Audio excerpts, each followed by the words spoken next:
नारायणाखिल गुरुभगवन् नमस्ते सर्वत्र गोविन्दनामसङ्कीर्तनं गोविन्द गोविन्द.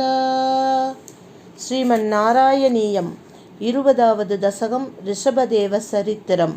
மெய்ப்பொருள் அறிவோம். உத்தானபாத மகாராஜாவின் தம்பியான பிரியவரதனுடைய அன்பு மகனான ஆக்னீத்ரன் என்ற அரசனின் மகன்தான் நாபி. அவர் பகவானின் உகப்புக்காகவே யாகத்தை செய்தார். அந்த வேள்வியின் நடுவிலே வேண்டியன வேண்டுமாறு அளிக்கும் பகவானையே தரிசித்தார். எங்கும் நிறைந்தவரே குருவாயூரப்பா. அந்த வேள்வியின் நடுவிலே முனிவர்கள் பகவானை துதித்து மன்னன் நாபிக்கு தங்களைப் போன்ற ஒரு மகன் பிறக்க வேண்டும் என்று வரம் வேண்டினார்கள். ஒத்தார் மிக்காரை இளையாய மாமாயனான பகவான், என்னை போன்றவன் நான் மட்டும்தான், ஆகவே நானே மகனாக பிறக்கிறேன் என்று கூறிவிட்டு, மறுபடியும் கேளுங்கள் தோழிகளே, ஒத்தார் மிக்காரை இளையாய மாமாயனான பகவான், என்னை போன்றவன் நான் மட்டும்தான், ஆகவே நானே மகனாக பிறக்கிறேன் என்று கூறிவிட்டு வேள்வித்தீயில் மறைந்தார் நம்பகவான்.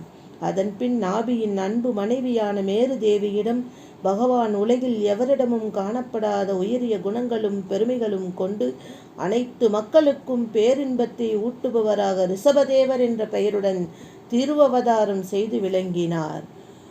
அரசன் நாபி உலகங்களையும் தாங்குகின்ற உங்களிடத்திலே அரசு சுமையை ஒப்புவித்து தன் மனைவியான மேரு தேவியுடன் தவம் செய்ய கானகம் சென்றான். அங்கு பகவானை வழிபட்டு பரமானந்த ஸ்தானமான வைகுண்டத்தை அடைந்தான். தேவேந்திரன் ரிஷபதேவராக அவதரித்த பகவானோட பெருமையை கண்டு பொறாமையுற்று அஜனாபம் என்ற தங்களுடைய நாட்டிலே மழை பெய்யாதபடி செய்துவிட்டான். அப்பொழுது பகவானது யோக சக்தியால் நாட்டிலே நன்கு மழை பெய்யச் செய்தார்.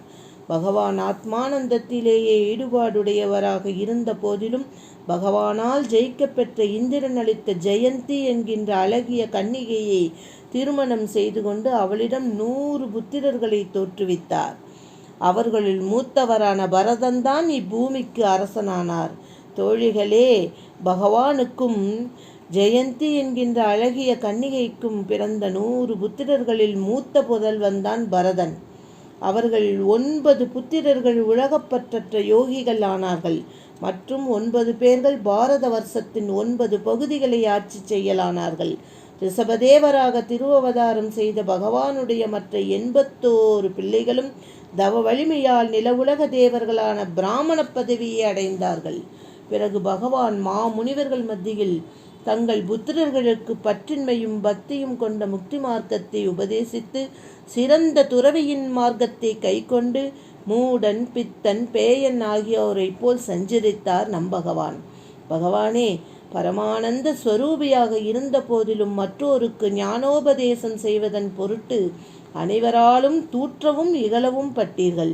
இருந்தும் யான் எனது என்ற பற்றின்றி மூவகை விகாரமற்ற அவதூதராக பரிபூர்ண பிரம்மாந்த ரசத்தில் திளைத்தவராக இவ்வுலகம் முழுவதுமே பகவான் சுற்றித் திரிந்தார்.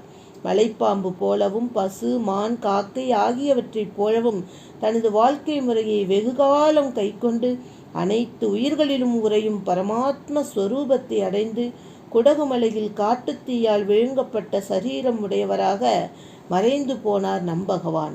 அப்படிப்பட்ட குருவாயூரப்பா, பகவானே, என்னுடைய துன்பங்களையும் போக்கி அருள வேண்டுமென்று ஸ்ரீ நாராயண பட்டத்ரி இந்த 20வது தசகத்தை மிக அழகாக அற்புதமாக பகவானும் மனிதனைப் போல எவ்வளவு துன்பங்களை அனுபவித்து ஒவ்வொரு தசகத்திலும் தானும் பக்தர்களோடு வாழ்ந்து கொண்டே நம்மையும் வாழ்வித்து கொண்டே இருக்கின்றார் என்பதை உணர்த்தி இந்த தசகத்தை இனிதே முடிக்கின்றார். ராதே கிருஷ்ணா.